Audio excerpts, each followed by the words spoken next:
Hi, I'm Sean Lean. I'm the President of the Legislative Council in the Victorian Parliament, and I'm here to give an update of what occurred in this week's sitting.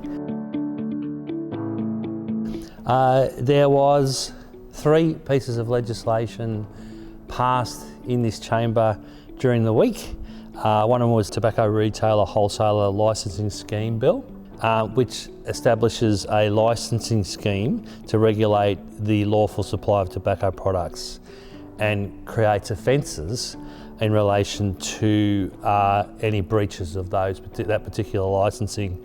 Another bill, the Aged Care Restrictive Practices Substitute Decision Maker Bill, which establishes a framework for appointing a person who can consent to use restrictive practices in relation to a care recipient who does not have the capacity to give informed consent and for other purposes.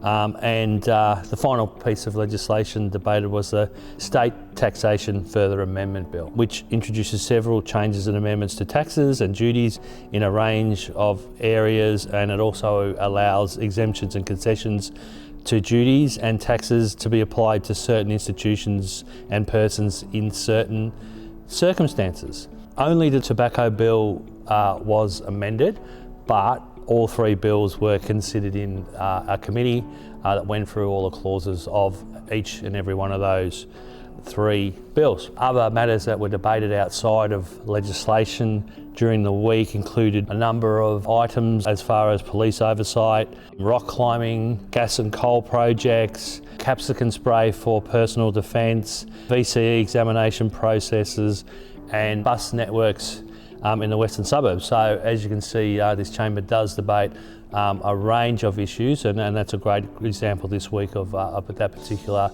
exercise that we go through every sitting week.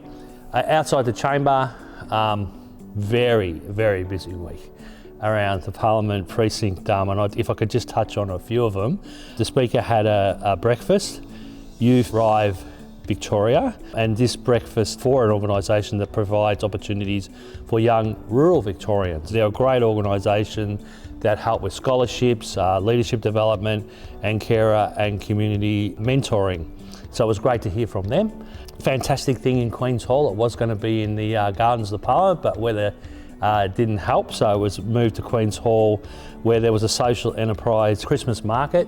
So there was 25 different social enterprises had a stall of what they produce and how they help the community in producing it, such as things they produce as in giftware, clothing, food, and the opportunity for MPs and their staff to learn about those particular enterprises was fantastic.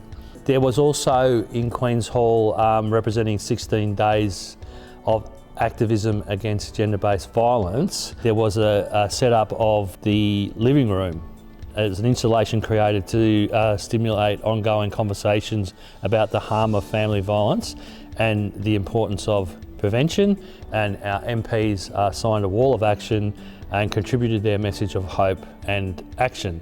It's going to be a while because the Parliament is breaking over summer and Christmas, but when we return, there'll be legislation debated in this House, which includes Drugs and Poison Controlled Substance Amendment, Inquiry Amendment, Youth Justice Commission Records and other matters, Justice Legislation Amendment Bill, and it'll be a while, but I'll give you an update after we have that sitting week.